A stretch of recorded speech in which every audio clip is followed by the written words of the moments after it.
టమాటా అన్నం. టమాటాలతో అన్నం తయారు చేయు విధానం.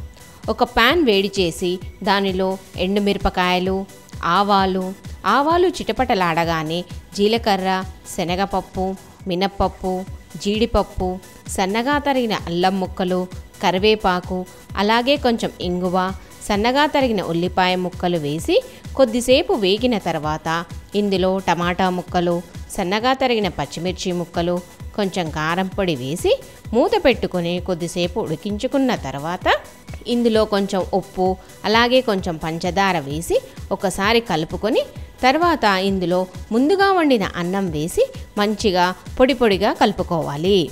ఎంతో రుచికరమైన టమాటా అన్నంను వేడివేడిగా సర్వ్ చేసుకోండి.